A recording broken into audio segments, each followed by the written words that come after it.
Hello विद्यार्थी मित्रों, केम छो? मजामां? हवे આપણે ગયા લેક્ચરની અંદર 3 પાઠની અંદર ચેપ્ટર 13 એટલે કે ભૂગોળનું આપણે પહેલું ચેપ્ટર મીનિંગ કે ક્રમ પ્રમાણે જોઈએ તો આપણે 13મું ચેપ્ટર પૂરું કર્યું. હવે આપણે 3 ચેપ્ટર ઓલરેડી પૂરા કર્યા છે. ઇતિહાસનું પહેલું ચેપ્ટર, નાગરિકનું એક ચેપ્ટર અને એક ચેપ્ટર આપણે પૂરું કર્યું ભૂગોળનું. તો હવે આપણે ઇતિહાસનું જે બીજું ચેપ્ટર છે જેનું નામ છે પ્રથમ વિશ્વયુદ્ધ અને રશિયન ક્રાંતિ. તો આ ચેપ્ટર જે છે તે આપણે આજે શરૂ કરવા જઈ રહ્યા છીએ. હવે મિત્રો આની અંદર મુખ્ય ટોપિક આપણે બે ભણવાના છે. એક ટોપિક આપણે ભણશું પ્રથમ વિશ્વયુદ્ધ વિશે. તેમાં આપણે પ્રસ્તાવના જોશું, વિશ્વયુદ્ધ માટેના જે પરિબળો છે, જે તાત્કાલિક કારણો છે, બરાબર, તેમજ અન્ય જે પરિબળો છે તેના વિશે આપણે અભ્યાસ કરશું. તેમજ વિશ્વયુદ્ધ પછીના જે પરિણામો કેવા કેવા આવ્યા, કયા કયા દેશને કેવી કેવી વિશ્વયુદ્ધની અસર થઈ તેના વિશે આપણે અભ્યાસ કરશું. અને છેલ્લે એક 4 માર્ક્સની મોસ્ટ આઈએમપી એક ટૂંક નોંધ મળશું જેનું નામ છે રશિયન ક્રાંતિ. તો મિત્રો આ ચેપ્ટર આપણે શરૂ કરવા જઈ રહ્યા છીએ. તો સૌથી પહેલાં આપણે પ્રસ્તાવના ભણશું. બરાબર, જે પ્રથમ વિશ્વયુદ્ધ રશિયન ક્રાંતિ છે એની પ્રાસ્તાવિક માહિતી થોડી ઘણી પહેલાં આપણે જોઈએ છીએ. ત્યારબાદ આપણે ચેપ્ટર સ્ટાર્ટ કરીએ. તો આપણને સૌથી પહેલાં એવું કીધું છે, પ્રથમ યુરોપની સામ્રાજ્યવાદની ભૂખ અને પ્રદેશ લાલસાને લીધે તેમણે એશિયા અને આફ્રિકાના દેશોમાં જઈ અને સંસ્થાનો સ્થાપ્યા અને તેમની સત્તાનો વિસ્તાર કર્યો. હવે મિત્રો આપણને ખબર છે, આપણે આપણા ભારતથી આપણે ઉદાહરણથી શરૂઆત આપણે કરીએ. આપણો ભારત દેશ છે મિત્રો એ કયા ખંડમાં આવેલો દેશ છે? તો કે એશિયા ખંડમાં. આપણા ભારતની અંદર મિત્રો કયા દેશની સત્તા હતી? તો કે આપણા ભારત દેશની અંદર મિત્રો ઇંગ્લેન્ડની સત્તા હતી. તો તમે વિચાર કરો, ઇંગ્લેન્ડ છે એ ક્યાં આવેલો દેશ છે? તો કે યુરોપમાં. મતલબ કે આપણા એશિયા ખંડની અંદર કોનું સામ્રાજ્ય હતું? તો કે યુરોપ. બરાબર, યુરોપ.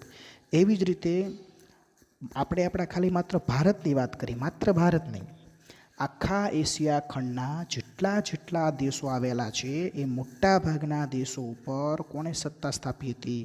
યુરોપના અલગ અલગ દેશોએ. એ જ રીતે આફ્રિકા ખંડના મોટા ભાગના દેશો છે એમાં પણ કોણે સત્તા સ્થાપી હતી? યુરોપે. સાદી ભાષામાં કહેવાય તો એશિયા ખંડના મોટાભાગના દેશ અને આફ્રિકા ખંડના મોટાભાગના દેશ એ યુરોપના અલગ અલગ દેશના શું બની ગયા હતા? ગુલામ. મતલબ કે યુરોપે એશિયા અને આફ્રિકામાં પોતાના સંસ્થાનો સ્થાપ્યા. મતલબ કે એશિયા અને આફ્રિકાને પોતાના ગુલામ બનાવ્યા. પરિણામે યુરોપના દેશો વચ્ચે સંસ્થાનો સ્થાપવાની સ્પર્ધા શરૂ થઈ. મિત્રો યુરોપના ઘણા બધા દેશો એશિયા અને આફ્રિકામાં આવ્યા એટલે એ બધા યુરોપના દેશો અંદરોઅંદર વ્યાપાર કરવા માટે, સત્તા સ્થાપવા માટે, પોતાના સંસ્થાનો સ્થાપવા માટે એકબીજા સાથે શું કરવા લાગ્યા? હરીફાઈ કરવા લાગ્યા. દાખલા તરીકે આપણે આપણું ઉદાહરણ લઈએ. આપણો ખંડ એશિયા ખંડમાં આવેલો ભારત દેશ. આપણા ભારતમાં કોનું શાસન હતું? અંગ્રેજોનું. હવે અંગ્રેજો સિવાય યુરોપના કયા દેશની પ્રજાતિ હતી? તો કે ભાઈ અંગ્રેજો સિવાય ફ્રેન્ચ લોકો હતા, અંગ્રેજો હતા, પોર્ટુગીઝ લોકો હતા. તો વિચાર કરો, આ ત્રણે હતા યુરોપના જ, એક જ ખંડના. પણ આપણી ઉપર સંસ્થાનો સ્થાપવા માટે એ ત્રણે એકબીજા સાથે શું કરી? હરીફાઈ કરી, સંઘર્ષો કર્યા. અને એ સંઘર્ષમાં સફળ કોણ નીવડ્યું? તો કે ઇંગ્લેન્ડના અંગ્રેજો. તો આવી રીતે યુરોપના દેશો જે છે એને આફ્રિકા અને એશિયામાં પોતાના સંસ્થાનો સ્થાપ્યા અને પછી યુરોપના દેશો આ બંનેમાં સંસ્થાનો સ્થાપી અને પોતે અંદર શું કરવા લાગ્યા? એકબીજા સાથે સ્પર્ધા કરવા લાગ્યા, એકબીજા સાથે સંઘર્ષ કરવા લાગ્યા. પશ્ચિમ યુરોપમાં આ સંસ્થાન ભૂખ્યા દેશોએ એશિયા આફ્રિકાના દેશોને કઈ રીતે શોષણ કર્યું? તો કે આર્થિક, સામાજિક અને સાંસ્કૃતિક 3 રીતે નુકસાન પહોંચાડ્યું. હવે આ વાક્યનો મિનિંગ એવો થાય કે યુરોપે, મતલબ કે યુરોપના જેટલા દેશો હતા એને એશિયા અને આફ્રિકા ઉપર પોતાની સત્તા સ્થાપી દીધી. અને એશિયા અને આફ્રિકાના જેટલા દેશો હતા એ બધા દેશોને યુરોપના દેશોએ 3 રીતે નુકસાન પહોંચાડ્યું. બરાબર, એશિયા અને આફ્રિકાના દેશોને યુરોપના દેશોએ કેટલી રીતે નુકસાન પહોંચાડ્યું? 3. આર્થિક રીતે, પછી કીધું છે સામાજિક રીતે, અને એની પછી કીધું છે સાંસ્કૃતિક. હવે તમને આમાંથી એવો પ્રશ્ન પૂછાય, વન લાઇનર પ્રશ્ન પૂછાય કે ભાઈ યુરોપે એશિયા અને આફ્રિકાને કઈ રીતે નુકસાન પહોંચાડ્યું? યુરોપે એશિયા અને આફ્રિકાને કઈ રીતે નુકસાન પહોંચાડ્યું? તો મિત્રો તમારે જવાબ શું લખવાનો છે? તો કે યુરોપે એશિયા અને આફ્રિકાને સામાજિક રીતે, આર્થિક રીતે અને સાંસ્કૃતિક રીતે નુકસાન પહોંચાડ્યું હતું. વિશ્વના રાજકારણમાં તેના એવા પરિણામો આવ્યા કે જેના લીધે પ્રથમ વિશ્વયુદ્ધ થયું અને રશિયામાં બોલ્શેવિક ક્રાંતિ થઈ. મિત્રો, આજે યુરોપના જે અલગ અલગ દેશો છે એને એશિયા અને આફ્રિકામાં એવી સત્તા જમાવી, એશિયા અને આફ્રિકાને એવા એણે હેરાન કર્યા કે જેના કારણે એનું એક બહુ ખરાબ પરિણામ આવ્યું. એના કારણે પ્રથમ વિશ્વયુદ્ધની ઘટના બની અને રશિયાની અંદર એક ક્રાંતિ થઈ જેનું નામ છે બોલ્શેવિક ક્રાંતિ. તો પ્રથમ વિશ્વયુદ્ધ, રશિયાની બોલ્શેવિક ક્રાંતિ, આ બધાનું મુખ્ય કારણ શું હતું? યુરોપના દેશો. મુખ્ય કારણ શું હતું? યુરોપના દેશો. અને યુરોપના દેશોએ સંસ્થાનો ક્યાં સ્થાપ્યા હતા? એશિયા અને આફ્રિકામાં. તો આના કારણે આ બે ઘટના બની. કઈ ઘટના બની? તો કે એક પ્રથમ વિશ્વયુદ્ધ થયું અને બીજું થયું રશિયાની અંદર બોલ્શેવિક ક્રાંતિ. તો બંને ક્રાંતિનું પરિણામ કયા દેશો હતા? તો કે યુરોપના દેશો હતા. તો હવે આપણે એનો વિગતે અભ્યાસ કરવાનો છે. કોનો? તો કે એક પ્રથમ વિશ્વયુદ્ધનો વિગતે અભ્યાસ કરશું અને બીજો અભ્યાસ આપણે કરશું રશિયાની બોલ્શેવિક ક્રાંતિ. તો મિત્રો ફરીવાર આ સમજાવી દઈએ કે યુરોપના દેશો છે એને પોતાની સત્તા ક્યાં સ્થાપી? તો કે આફ્રિકા અને એશિયાના દેશો ઉપર. યુરોપના દેશોએ એશિયા અને આફ્રિકાને કેટલી રીતે હેરાન કર્યા, નુકસાન પહોંચાડ્યું? તો કે 3 રીતે: આર્થિક, સામાજિક અને સાંસ્કૃતિક. આ નુકસાનનું પરિણામ શું આવ્યું? તો કે મિત્રો 2 ઘટના સર્જાણી. આ નુકસાનના કારણે એક તો પ્રથમ વિશ્વયુદ્ધ થયું અને રશિયાની અંદર બોલ્શેવિક ક્રાંતિ થઈ. તો આ 2 ઘટનાનું મુખ્ય કારણ કયા દેશો છે? તો કે યુરોપના દેશો છે. તો હવે આ 2 ઘટના છે તેનો આપણે ડિટેલમાં અભ્યાસ આપણે કરીએ છીએ. તો હવે જોઈએ આપણે પહેલાં પ્રથમ વિશ્વયુદ્ધ વિશે માહિતી જોશું અને પછી જોશું આપણે છેલ્લા ટોપિકની અંદર રશિયાની જે ક્રાંતિ છે તેના વિશે આપણે માહિતી જોશું. હવે આપણે વાત કરતા હતા કે ભાઈ યુરોપના દેશો છે એને એશિયા અને આફ્રિકામાં પોતાના સંસ્થાનો સ્થાપ્યા. એશિયા અને આફ્રિકાના દેશોને પોતાના ગુલામ બનાવ્યા. તો કઈ રીતે બનાવ્યા? તો એની વિશે અહીંયા આપણને એક ટોપિક આપેલો છે, તો એના વિશે આપણે જોઈએ.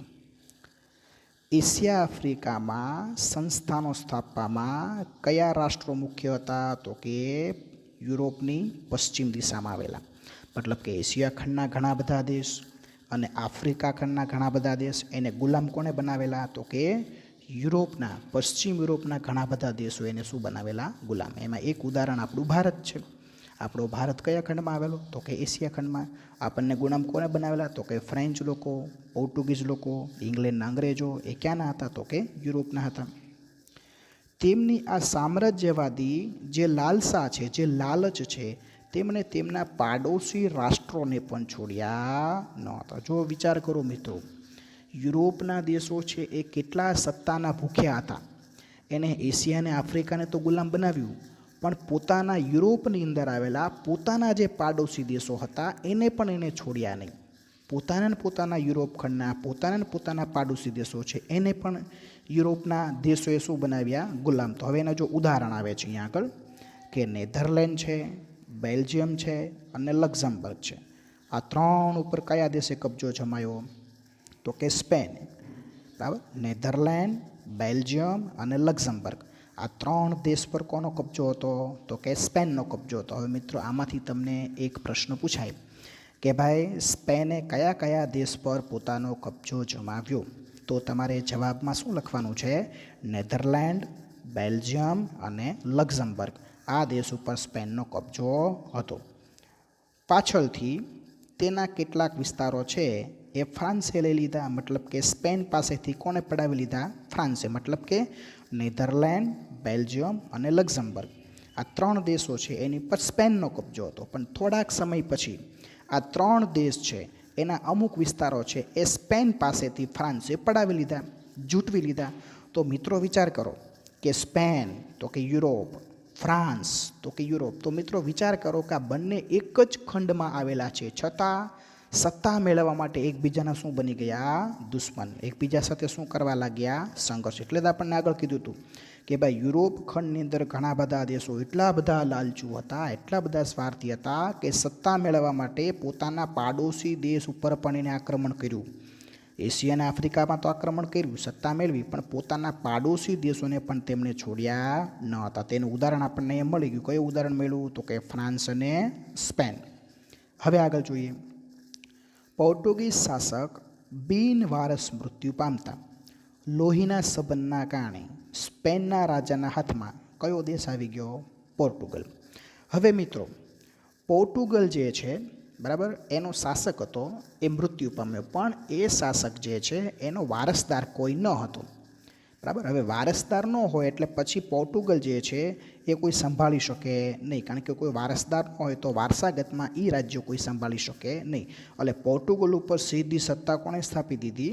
તો કે સ્પેનના રાજાએ. શું કામ? તો કે સ્પેનના રાજા અને પોર્ટુગલના રાજા બંને કેવા હતા? લોહીનો સંબંધ ધરાવતા હતા. મતલબ કે બંને કેવા હતા? સંબંધી, જેને આપણે સાદી ભાષામાં કહીએ છીએ લોહીની સગાઈ હતી. બંને વચ્ચે એક પરિવારના સભ્યો હતા, મતલબ કે લોહીના સંબંધ હતા, જેના કારણે પોર્ટુગીઝ જે છે એ આખે આખું એ કોને પોતાના હાથમાં લઈ લીધું? તો કે સ્પેનના રાજાએ પોતાના હાથમાં લઈ લીધું. તો તમે વિચાર કરો કે હવે નેધરલેન્ડ, બેલ્જિયમ, લક્ઝમબર્ગ આ ત્રણ ઉપર તો સ્પેનનો કબજો હતો. હવે પોર્ટુગલ ઉપર પણ કોનો કબજો આવી ગયો? તો કે સ્પેનનો કબજો આવી ગયો. 6 દાયકા સુધી બિન યુરોપીય દેશોમાં સત્તા સ્થાપવાનો ઇજારો એકમાત્ર સ્પેન પાસે રહ્યો. મિત્રો એક દાયકો એટલે 10 વર્ષ. દાયકોનો મતલબ શું થાય? 10 વર્ષ. તો એક દાયકો એટલે 10 વર્ષ.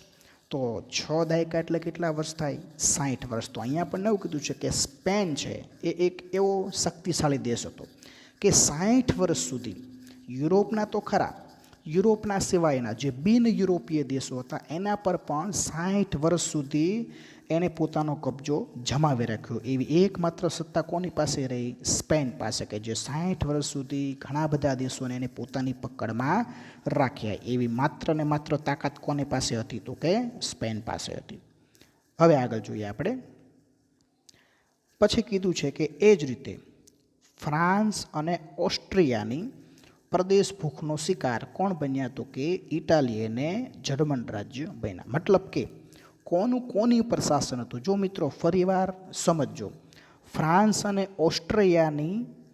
ઓસ્ટ્રેલિયા નથી, બરાબર મિત્રો સાંભળજો, ઓસ્ટ્રિયા છે. ફ્રાન્સ અને ઓસ્ટ્રિયાની પ્રદેશ ભૂખનો શિકાર કોણ બન્યું? ઇટાલી અને જર્મન, મતલબ કે જર્મની. તો એનો મતલબ શું થયો? કે ઇટાલી અને જર્મની છે એ ગુલામ બની ગયા, એની પર શાસન આવ્યું. કોનું શાસન આવ્યું? તો કે ફ્રાન્સ અને ઓસ્ટ્રિયા. મતલબ કે ફ્રાન્સ અને ઓસ્ટ્રિયા છે એને ઇટાલી અને જર્મનીને પોતાના કબજામાં લઈ લીધું. એટલે ઇટાલી અને જર્મની ગુલામ બની ગયું. કોનું ગુલામ બની ગયું? ફ્રાન્સ અને ઓસ્ટ્રિયાનું. જોકે જ્યારે એશિયા, આફ્રિકાના દેશો પર સ્વતંત્ર યુરોપીય સત્તાઓની પકડ મજબૂત બની રહી હતી, ત્યારે આ બધા દેશો સ્વતંત્ર થતા ગયા. તેમણે પોતાના અગાઉના માલિકોના માર્ગે આગળ ચાલી એશિયા આફ્રિકાના કેટલાક રાજ્યને પોતાના હસ્તક લીધા. મતલબ કે યુરોપની અંદર જેટલા દેશ ગુલામ હતા, જેને ગુલામ કોણે બનાવેલા હતા? પોતાના પાડોશી દેશે, પોતાના યુરોપના દેશે ગુલામ બનાવ્યા હતા. હવે એ ગુલામ બનેલા જે યુરોપના રાષ્ટ્રો છે આઝાદ થતા ગયા. હવે પોતે આઝાદ થયા એટલે એણે પોતાના માલિકનો માર્ગ પસંદ કર્યો, બરાબર. પોતે ગુલામ હતા એટલે હવે એણે આઝાદ થઈને કોને ગુલામ બનાવ્યા? એશિયા અને આફ્રિકામાં. એટલે આ વાક્યનો મતલબ એવો થાય કે જેટલા યુરોપના દેશો આઝાદ થયા એટલે તરત જ એણે પાછા બીજાને ગુલામ બનાવ્યા. કોને? તો કે એશિયા ખંડના ઘણા બધા દેશોને ગુલામ બનાવ્યા અને આફ્રિકા ખંડના ઘણા બધા દેશોને ગુલામ બનાવેલા. ધીમે ધીમે એક સમય એવો આવ્યો કે યુરોપના દરેક દેશ સ્વતંત્ર થઈ ગયા.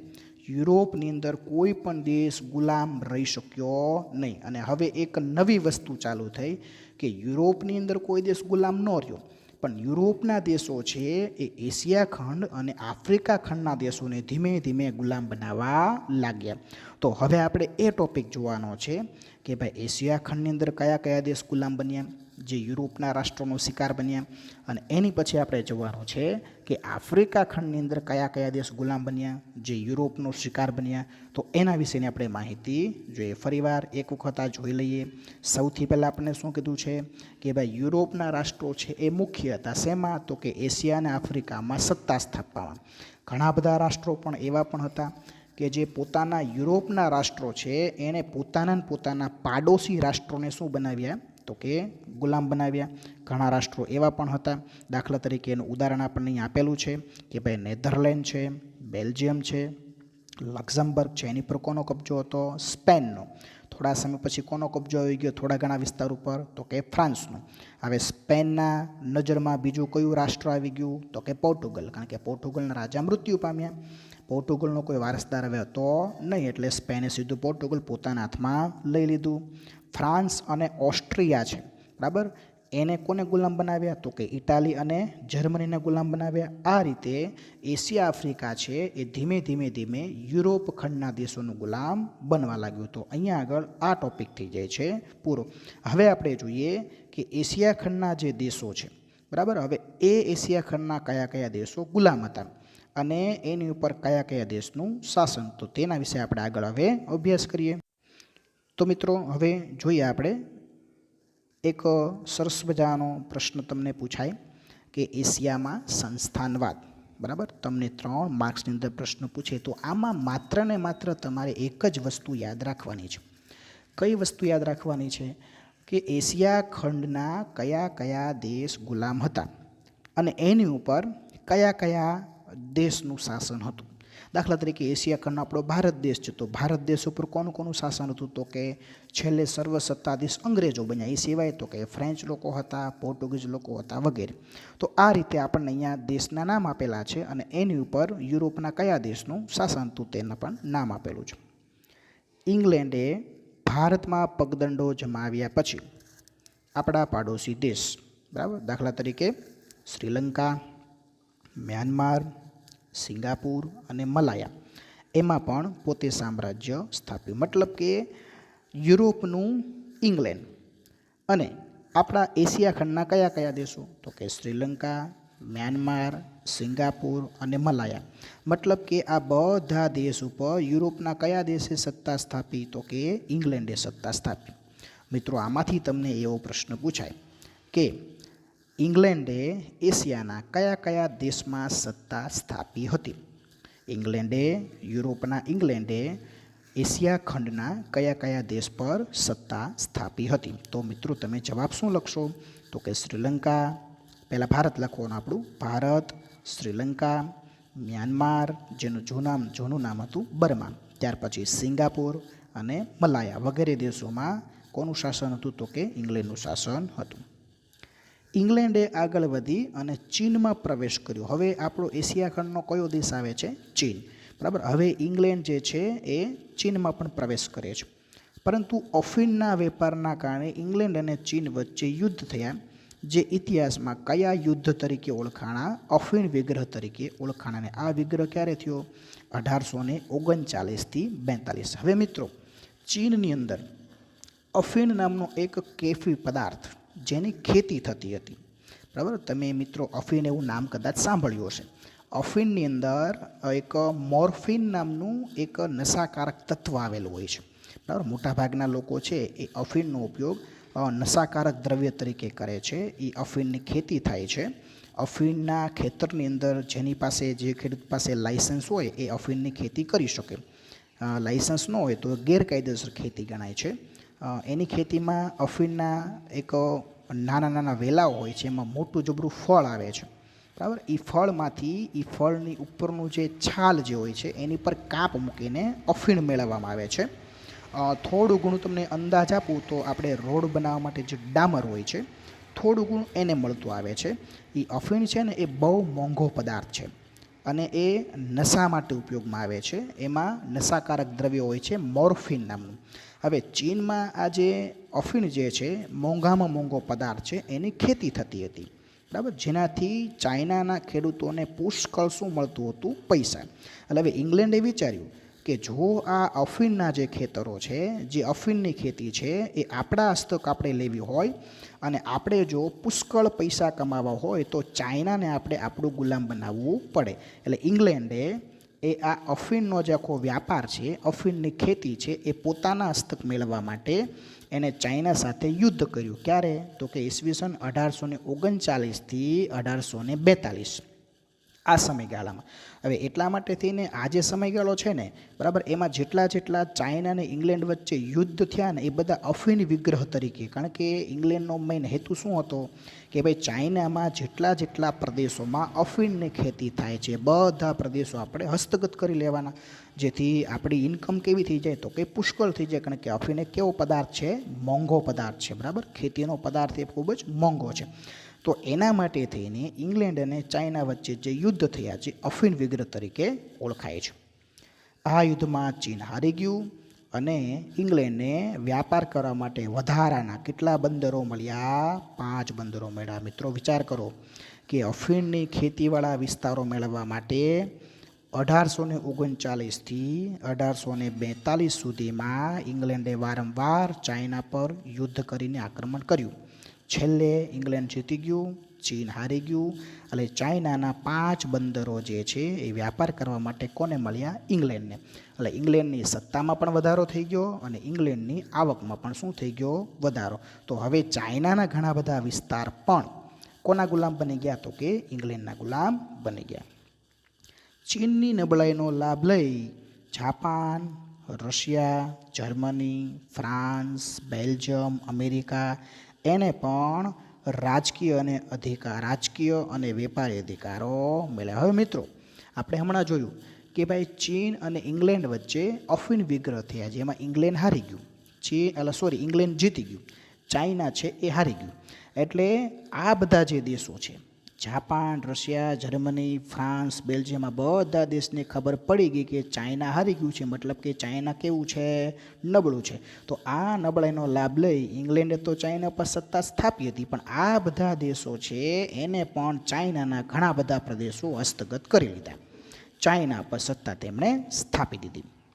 ચાલો હવે આપણે પશ્ચિમ એશિયાની વાત કરીએ, ચાઇનાની વાત આપણે અહીંયા પૂરી કરીએ. પશ્ચિમ એશિયાના રણ વિસ્તારમાં વિપુલ પ્રમાણમાં નીકળતા ખનિજ તેલે યુરોપીય પ્રજાઓને સંસ્થાઓ સ્થાપવા માટે આકર્ષણ. હવે મિત્રો ઇંગ્લેન્ડ ચીન તરફ શા માટે આકર્ષાણું? તો કે અફીણના જે ખેતી છે અને એનો વ્યાપાર છે એનાથી પૈસા કમાવો. તો એ જ રીતે એશિયા ખંડની પશ્ચિમ બાજુના જે દેશો હતા, બરાબર, તો એ દેશોના રણ પ્રદેશમાં પુષ્કળ પ્રમાણમાં શું હતું? ખનિજ તેલ હતું. એટલે હવે યુરોપના દેશો છે એની નજરમાં કયા દેશો આવ્યા? પશ્ચિમ એશિયાના દેશો. શું કામ? પુષ્કળ પ્રમાણમાં ખનિજ તેલ હતું તે માટે. એટલે હવે યુરોપીય પ્રજાએ એશિયા ખંડના પશ્ચિમના દેશો પર સત્તા સ્થાપી દીધી. શું મેળવવા માટે? ખનિજ તેલ મેળવવા માટે. જો ખનિજ તેલ મળે, ખનિજ તેલના ભંડાર એવા બધા દેશો પોતાને મળે તો પોતાની આવકમાં વધારો થાય અને પાછી પોતાની સત્તામાં શું થાય? વધારો થાય. એટલે હવે યુરોપના દેશો છે એ કઈ જગ્યાએ સત્તા સ્થાપે છે? એશિયા ખંડની અંદર આવેલા પશ્ચિમના દેશો. હવે કોણ કોણ સત્તા સ્થાપે છે, કોની ઉપર સ્થાપે છે એ જોઈએ તો અહીંયા આપણને અમુક નામ આપેલા છે કે દાખલા તરીકે ઇંગ્લેન્ડ, જર્મની, રશિયા અને અમેરિકા આ જે છે એ સત્તા સ્થાપે છે, બરાબર. કોની ઉપર? જ્યાંથી ખનિજ તેલ મળે છે. જે પશ્ચિમ એશિયાના દેશો છે કયા કયા? તો કે Iran, Iraq, Kuwait, Saudi Arabia, આ બધા અને બહેરીન, આ બધા દેશો છે એ પેટ્રોલિયમના શું છે? ભંડાર છે. હવે આ બધા દેશો પર જો સત્તા સ્થાપવામાં આવે, આ બધા દેશ જો યુરોપને મળી જાય તો યુરોપની કમાણીમાં શું થાય? વધારો થાય. કારણ કે આ બધા દેશો છે એ ખનિજ તેલનો શું છે? ભંડાર છે. તો એને ધ્યાનમાં રાખીને આ બધા જે દેશો છે એના પર કોણ સત્તા સ્થાપે છે? તો કે ઇંગ્લેન્ડ, જર્મની, રશિયા અને અમેરિકા. અને પોતાના વર્ચસ્વ નીચે આ Iran, Iraq, Kuwait, Saudi Arabia અને બહેરીન આ બધાને પોતાના વર્ચસ્વમાં લઈ લે છે. તો મિત્રો અહીંયા આગળ આવી રીતે જે યુરોપ જે છે એ એશિયા ખંડના અલગ અલગ દેશમાં સત્તા સ્થાપે છે. સૌથી પહેલાં ઇંગ્લેન્ડ ક્યાં? તો કે ભારત, શ્રીલંકા, મ્યાનમાર, સિંગાપુર અને મલાયા. હવે અફીણ માટે ઇંગ્લેન્ડ ક્યાં સત્તા સ્થાપે છે? તો કે ચીન ઉપર. એના માટે ચીન સાથે યુદ્ધ કરે છે, જે અફીણ માટે યુદ્ધ થયા હતા, જેથી તેને અફીણ વિગ્રહ કહેવાય છે, જેમાં ચીનની હાર થાય છે, જેથી ઇંગ્લેન્ડને 5 બંદરો વ્યાપાર કરવા માટે મળે છે અને ઇંગ્લેન્ડની સત્તામાં વધારો થાય છે. હવે ચીન હારી જાય છે, એટલે આ નબળાઈનો લાભ લઈ બીજા કયા કયા દેશ ચીન ઉપર સત્તા સ્થાપે છે? તો કે Japan, Russia, Germany, France, Belgium અને અમેરિકા. એવી જ રીતે એશિયા ખંડના પશ્ચિમમાં આવેલા જે દેશો છે કયા કયા? તો કે Iran, Iraq, Kuwait, Saudi Arabia અને બહેરીન. આ બધા દેશો ખનિજ તેલના શું છે? ભંડારો છે. તો એની ઉપર કોણ કોણ સત્તા સ્થાપે છે? તો કે ઇંગ્લેન્ડ, જર્મની, રશિયા અને અમેરિકા. તો આ રીતે યુરોપના, મતલબ કે જે યુરોપ છે, પશ્ચિમ યુરોપ, એના ગુલામ એશિયા ખંડના આટલા દેશો બને છે. બરાબર છે? કારણ કે આ એશિયા ખંડના દેશો છે એમાંથી કંઈક ને કંઈક જે ફાયદો છે આ યુરોપના દેશોને મળી રહ્યો છે, જેથી કરીને આ બધા દેશો યુરોપના કંટ્રોલમાં આવી જાય છે. મિત્રો, અહીંયા એશિયા ખંડની વાત પૂરી થઈ. હવે આફ્રિકા ખંડ વિશે આપણે જોઈએ કે ભાઈ આફ્રિકા જે છે, આફ્રિકાના કયા કયા દેશ, બરાબર, જે યુરોપના ગુલામ બને છે.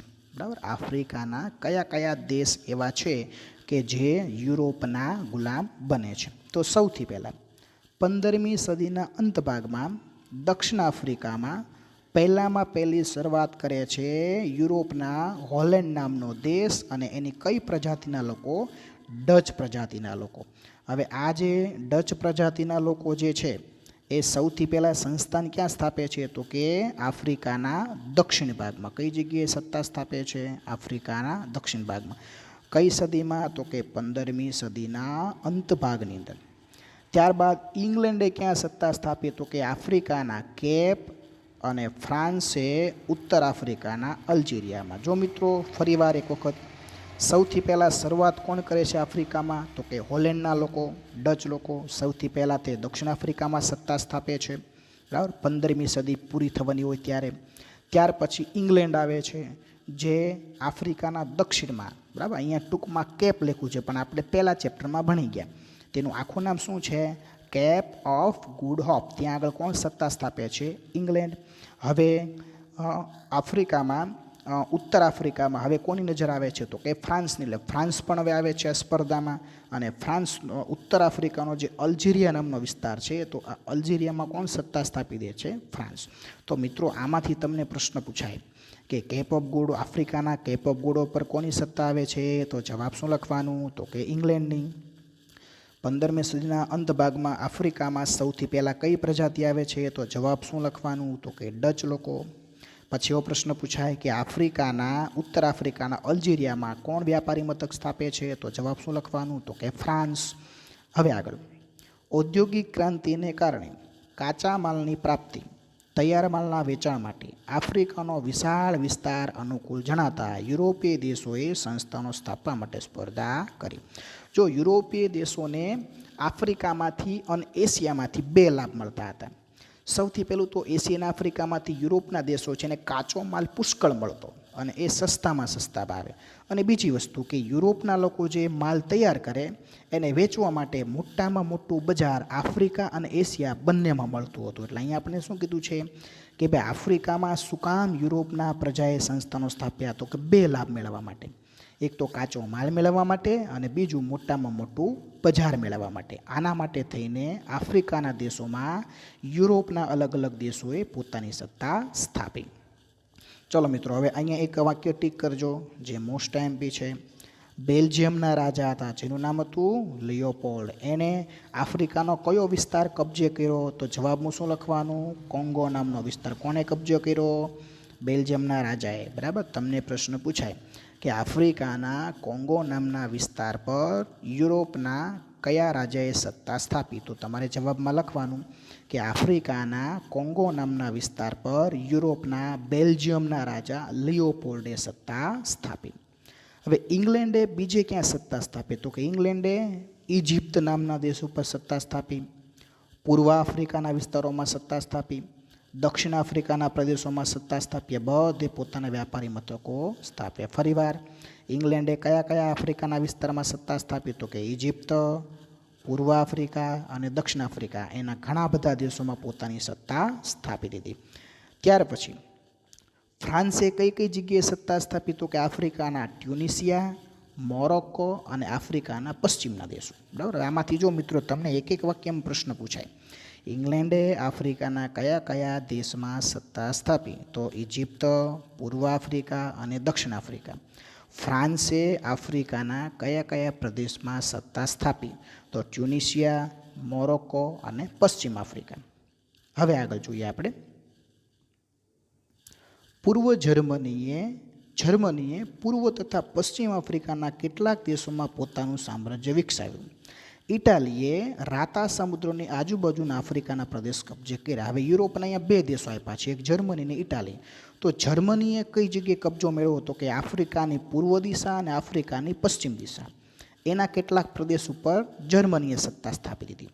ઇટાલી જે છે યુરોપનો દેશ છે. ઇટાલીએ સત્તા ક્યાં સ્થાપી? તો કે રાતો સમુદ્ર છે એની આજુબાજુના જે આફ્રિકાના પ્રદેશો છે એની પર કોણે સત્તા સ્થાપી દીધી? તો કે ઇટાલીએ સત્તા સ્થાપી.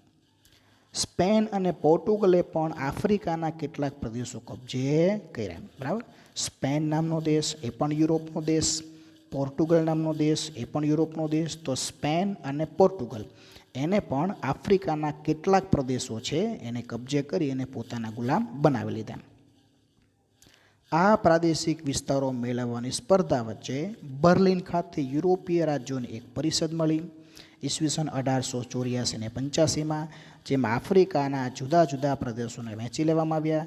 આ પ્રમાણે સમગ્ર આફ્રિકામાં યુરોપના અલગ અલગ દેશોનું સામ્રાજ્ય મળ્યું. જો મિત્રો વિચાર કરો, આપણે ઘણા બધા દેશ જોયા, બરાબર, યુરોપના, કે ભાઈ ઘણા બધા યુરોપના દેશોએ આફ્રિકાના ઘણા બધા પ્રદેશમાં સત્તા સ્થાપી, છતાં પણ ઘણા બધા આફ્રિકાના દેશો હજી બાકી હતા જે સ્વતંત્ર હતા, જે હજી ગુલામ બન્યા નહોતા. તો એના માટે યુરોપના દેશો છે એને બર્લિનમાં એક પરિષદ યોજી. આ પરિષદમાં એવું નક્કી કરવામાં આવ્યું કે હવે આફ્રિકાના જેટલા દેશ સ્વતંત્ર છે, જેની ઉપર આપણું કોઈનું શાસન હજી છે નહીં, જે હજી કેવા છે? સ્વતંત્ર છે, તો એને આપણે વહેંચી લઈએ. મતલબ કે આખું આફ્રિકા ગુલામ હોવું જોઈએ, મોટાભાગના પ્રદેશો આપણા યુરોપના હાથમાં હોવા જોઈએ. આવું મિટિંગમાં નક્કી થયું અને જેટલા પ્રદેશો બાકી રહ્યા હતા, મતલબ કે જેટલા પ્રદેશો હજી સ્વતંત્ર હતા, એ બધા પ્રદેશો છે એ યુરોપના અલગ અલગ દેશોએ વહેંચી લીધા. અને આમ આ પરિષદ પછી વધારાનું જે આફ્રિકા હતું, જે થોડું ઘણું સ્વતંત્ર હતું, એ પણ કેવું બની ગયું? ગુલામ. એટલે આમ આખા આફ્રિકામાં હવે કોનું શાસન આવી ગયું? તો કે યુરોપના અલગ અલગ દેશોનું સામ્રાજ્ય આવી ગયું. તો મિત્રો અહીંયા તમે જોયું કે યુરોપના કયા કયા દેશો છે એને આફ્રિકાના કયા કયા દેશ ઉપર સત્તા સ્થાપી. ફરીવાર શોર્ટકટમાં રિવિઝન. સૌથી પહેલાં કોણ આવે છે? ડચ પ્રજા, જે આફ્રિકાના દક્ષિણ ભાગમાં સત્તા સ્થાપે છે. કઈ સદીમાં? તો કે 15મી સદીના અંત ભાગમાં. ઇંગ્લેન્ડ ક્યાં સત્તા સ્થાપે છે? તો કે સૌપ્રથમ કેપ ઓફ ગુડ હોપ, ત્યાર પછી આગળ આવશે હમણાં. ફ્રાન્સે કઈ જગ્યાએ સત્તા સ્થાપી? તો કે અલ્જેરિયાની અંદર. એવી જ રીતે બેલ્જિયમના રાજા લિયોપોલ્ડ છે એને ક્યાં સત્તા સ્થાપી? તો કે કોંગો નામના વિસ્તારમાં. ઇંગ્લેન્ડે, આપણે આગળ આવી ગયું કે ભાઈ ઇંગ્લેન્ડ જે છે એને કેપ ઓફ ગુડ હોપમાં સત્તા સ્થાપી. ઉપરાંત બીજા કયા દેશમાં? તો કે ઇજિપ્ત, પૂર્વ આફ્રિકા, દક્ષિણ આફ્રિકા વગેરે. ફ્રાન્સે કઈ જગ્યાએ સત્તા સ્થાપી? તો કે ટ્યુનિશિયા, મોરોક્કો અને પશ્ચિમ આફ્રિકા. ત્યારબાદ જર્મનીએ, તો કે પૂર્વ આફ્રિકા અને પશ્ચિમ આફ્રિકાના કેટલાક દેશો. ઇટાલીએ ક્યાં સત્તા સ્થાપી? તો કે રાતા સમુદ્રની આજુબાજુના દેશો. સ્પેન અને પોર્ટુગલે, તો કે એને પણ આફ્રિકાના કેટલાક પ્રદેશો કબજે કર્યા. અને છેલ્લે બાકી રહ્યા હતા એ પ્રદેશોને છેલ્લે 1884-85માં બર્લિન ખાતે જે પરિષદ યોજાણી, એમાં બાકીના પ્રદેશોને યુરોપના અલગ અલગ દેશોએ વહેંચી લીધા. અને આમ આખું આફ્રિકા કેવું બની ગયું? ગુલામ બની ગયું. તો અહીંયા આગળ આફ્રિકામાં સંસ્થાનવાદ. અહીંયા તમારે માત્ર આફ્રિકાના કયા દેશો, બરાબર છે, એ ગુલામ હતા અને કયા દેશોએ તેને ગુલામ કર્યા હતા, તો એ માત્ર તમારે યાદ રાખવાનું છે. હવે ત્યાર પછી એક તરફ યુરોપમાં સંસ્થાન ભૂખ્યા રાષ્ટ્રો એશિયા આફ્રિકાના પ્રદેશ પર પોતાની સત્તા સ્થાપી અને સ્વ હસ્તગત કરવા માગતા હતા, ત્યારે બીજી બાજુ જર્મની અને ઇટાલીમાં એકીકરણ થયું. મતલબ કે એક બાજુ યુરોપના દેશો છે એ એશિયા અને આફ્રિકા પર સંસ્થાનો સ્થાપવામાં કાર્યરત હતા. એ જ સમયે બે ઘટના બની. જર્મની છે એના ભાગલા પડ્યા અને પાછું જર્મની ભેગું થઈ ગયું. એવી જ રીતે ઇટાલીના ભાગલા પડ્યા અને પાછું ઇટાલી ભેગું થયું. હવે એમાંથી આ જર્મની છે એના ભાગલા કેટલા પડ્યા? પાછું જર્મની કેવી રીતે ભેગું થયું એના માટેનો એક ટોપિક છે એ તમારે આગળના ચેપ્ટરમાં મતલબ કે આગળના ટોપિકની અંદર આવશે, જેનું નામ છે જર્મનીના ભાગલા અને જર્મનીનું એકીકરણ. તે આપણે આગળ જોશું. હવે આગળ જર્મનીએ ઔદ્યોગિકીકરણ, વ્યાપારીકરણ અને સંસ્થાનીકરણની હરીફાઈમાં જંપલો. મતલબ કે હવે જર્મની છે એણે પણ ઔદ્યોગિક વિકાસની અંદર વ્યાપારી સંસ્થાનો વ્યાપારમાં અને સંસ્થાનો સ્થાપવાની હરીફાઈમાં હવે ધીમે ધીમે એણે ઝંપલાવ્યું, મતલબ કે એણે પ્રગતિ કરી.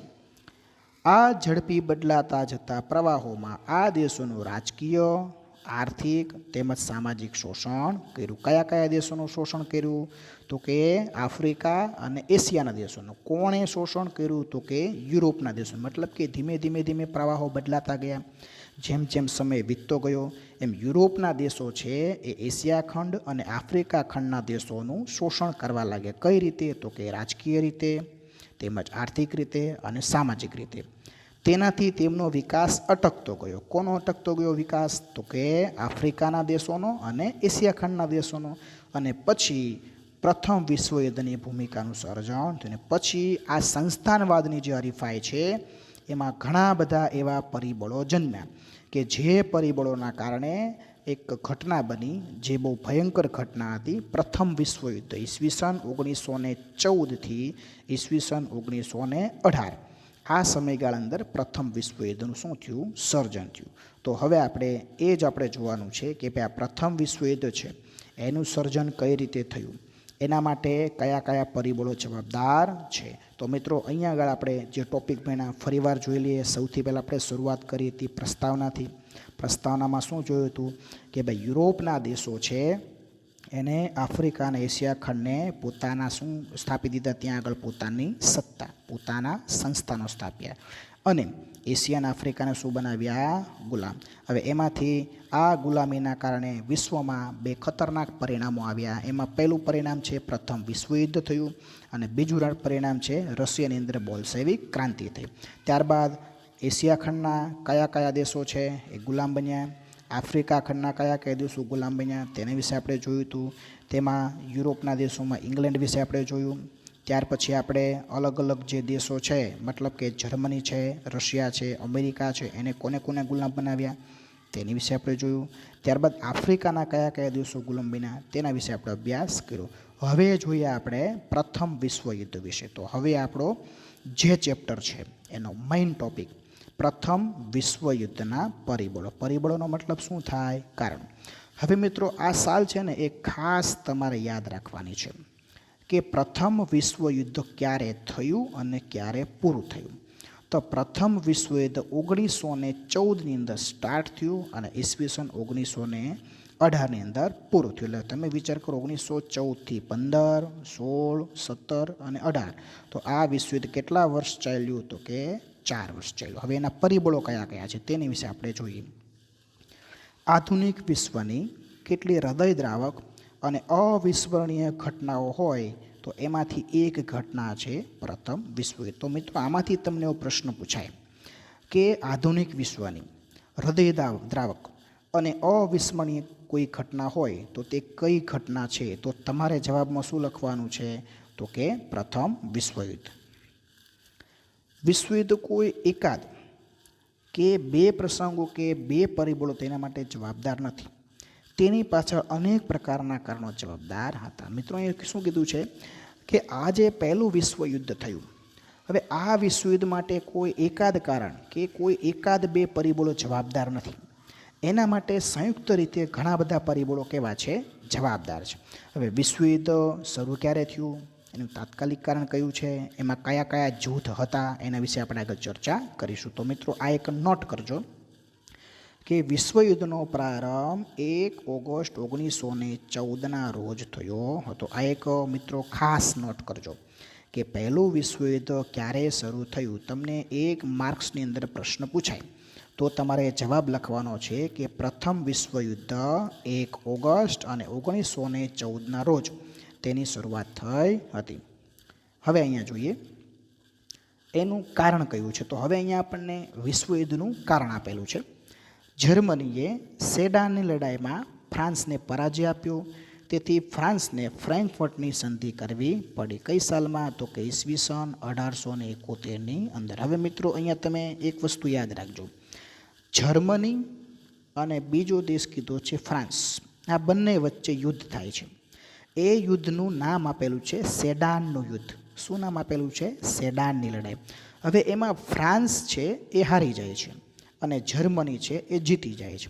હવે મિત્રો તમને ખ્યાલ છે કે પહેલાંના સમયમાં કોઈ પણ બે દેશ કે બે રાજ્યો વચ્ચે યુદ્ધ થતા ત્યારે જે રાજ્ય અથવા તો જે દેશ એની હાર થાય એને ઘણી બધી શરતો સ્વીકારવી પડતી. કોની શરતો સ્વીકારવી પડતી? તો કે જીતેલા દેશની. હવે તમારી સામે દર્શાવેલું છે, મેં જીતેલો દેશ કયો છે? તો કે જર્મની છે.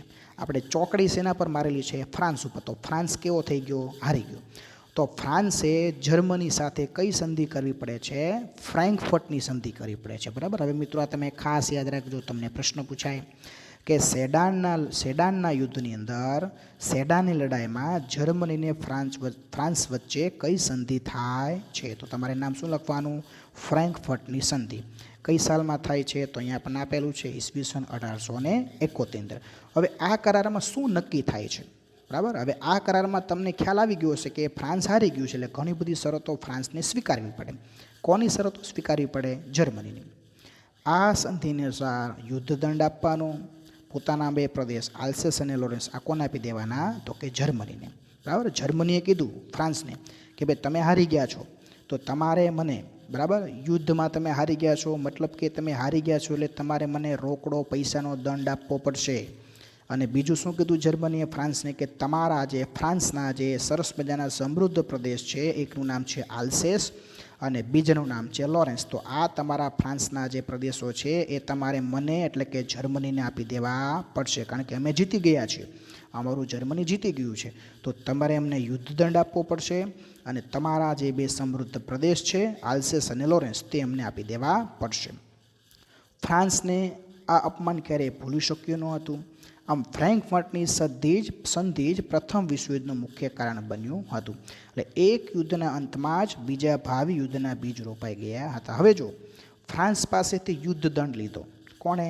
જર્મનીએ. ફ્રાન્સના જે સમૃદ્ધ પ્રદેશો હતા કયા? એક આલ્સેસ અને બીજો છે લોરેન્સ, એ પણ કોણે લઈ લીધા? જર્મનીએ. એટલે ફ્રાન્સને આ સંધિથી એને એવું લાગ્યું કે ભાઈ આપણું અપમાન થયું છે. બરાબર. અને એને એટલું બધું અપમાનજનક આ સંધિ લાગી કે આ અપમાન ફ્રાન્સ ક્યારેય ભૂલી શક્યું નહીં. એટલે એ જર્મનીનું કેવું બની ગયું? વિરોધી. એટલે આ એક યુદ્ધ પૂરું થયું, આ સેડાનનું યુદ્ધ પૂરું થયું, તો એના કારણે જે સંધિ થઈ હતી જેનું નામ હતું ફ્રેન્કફર્ટની સંધિ.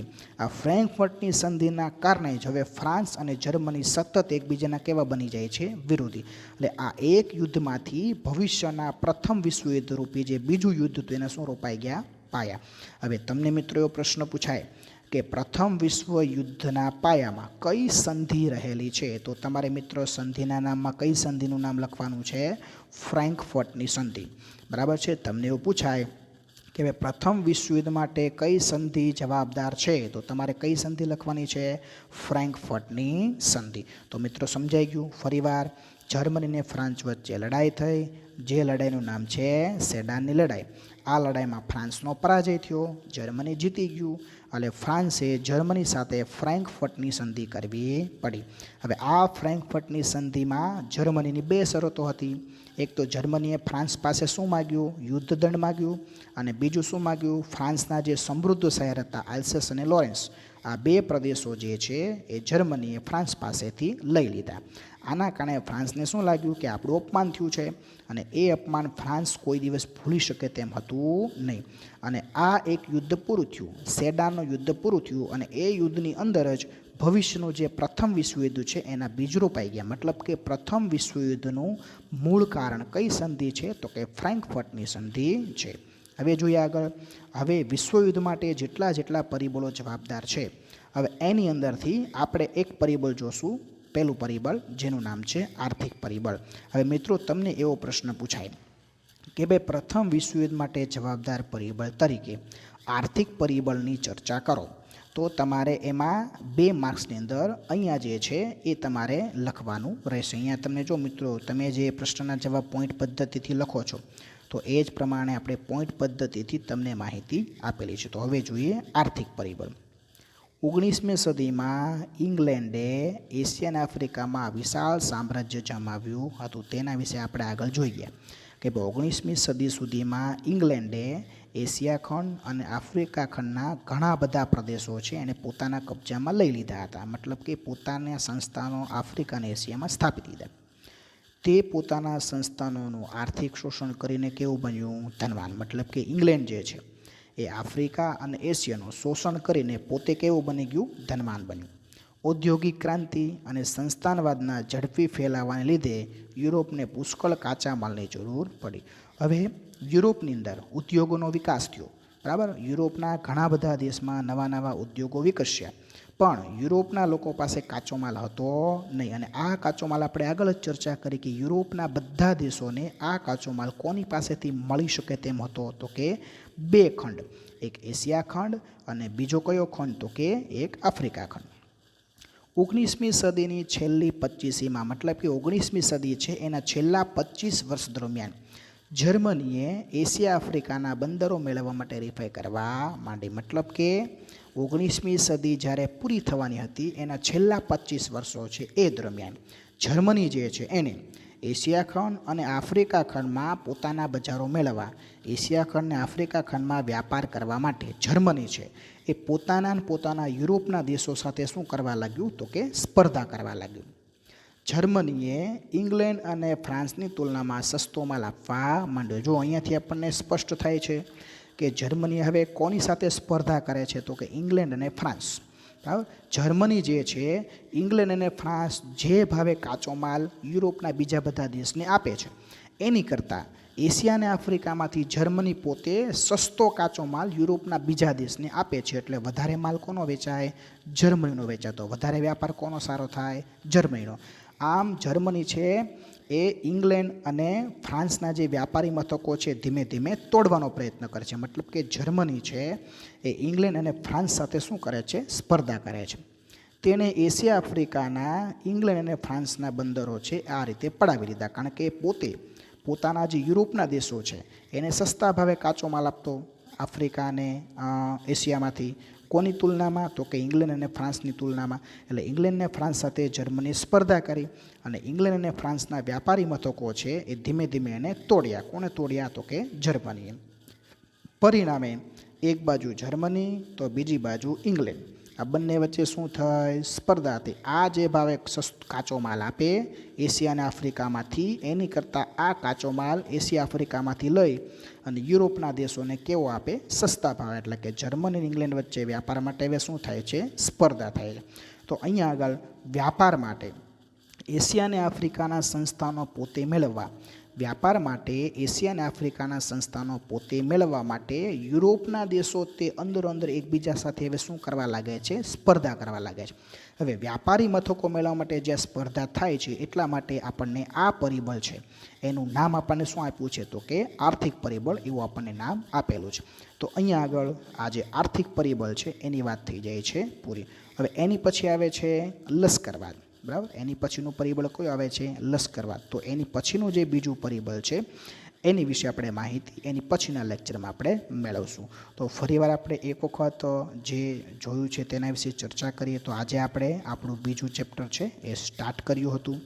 ચેપ્ટરનું નામ છે પ્રથમ વિશ્વયુદ્ધ અને રશિયન ક્રાંતિ. મુખ્ય મુદ્દા કેટલા ભણવાના છે? આપણે 2 મુદ્દા ભણવાના છે. સૌથી પહેલાં આપણે પ્રથમ વિશ્વયુદ્ધ વિશે જોશું અને પછી જોશું આપણે રશિયન ક્રાંતિ વિશે. તો સૌથી પહેલાં પ્રસ્તાવના જોઈતી આપણે. એમાં યુરોપના દેશો એશિયા આફ્રિકામાં કઈ રીતે સંસ્થાનો સ્થાપે છે તેની વાત કરી હતી. પછી પશ્ચિમ યુરોપ અને એશિયામાં અને આફ્રિકામાં સંસ્થાનો કેવી રીતે સ્થાપાય છે તેની વાત કરી હતી. ત્યાર પછી એશિયા ખંડના કયા કયા દેશ યુરોપના ગુલામ બને છે તેના નામ આપણે જોયા. ત્યાર પછી જોઈએ આપણે આફ્રિકાના કયા કયા દેશ યુરોપના ગુલામ બને છે તેના નામ આપણે જોયા. અને ત્યાર પછી આપણે જોયું કે પ્રથમ વિશ્વયુદ્ધ છે એના પરિબળો કયા કયા છે. અને પ્રથમ વિશ્વયુદ્ધ છે એની પાછળ મુખ્ય કઈ સંધિ જવાબદાર છે? પ્રથમ વિશ્વયુદ્ધ ક્યારે શરૂ થયું? તો કે 1 ઓગસ્ટ 1914. એના માટે કઈ લડાઈ જવાબદાર છે? તો કે સેડાની લડાઈ. સેડાની લડાઈ પછી કઈ સંધિ થઈ? તો કે ફ્રેન્કફર્ટની સંધિ. તો ફ્રેન્કફર્ટની સંધિ છે તે પ્રથમ વિશ્વયુદ્ધ માટે જવાબદાર છે, તેની વિશે આપણે ચર્ચા કરી. અને પછી જોઈએ આપણે પ્રથમ વિશ્વયુદ્ધના પરિબળો. હવે પ્રથમ વિશ્વયુદ્ધના પરિબળો છે એના પરિબળમાં આપણે કયું પરિબળ જોયું? તો કે આર્થિક પરિબળ છે, તેની ચર્ચા આપણે કરી. હવે આર્થિક પરિબળની અંદર ઇંગ્લેન્ડ જે છે એના વ્યાપારી મથકો ઇંગ્લેન્ડ અને ફ્રાન્સના જર્મની કેવી રીતે પડાવી લે છે, મતલબ કે જર્મની છે એ ઇંગ્લેન્ડ અને ફ્રાન્સ સાથે કેવી રીતે સ્પર્ધા કરે છે તેના વિશે આપણે ચર્ચા કરી.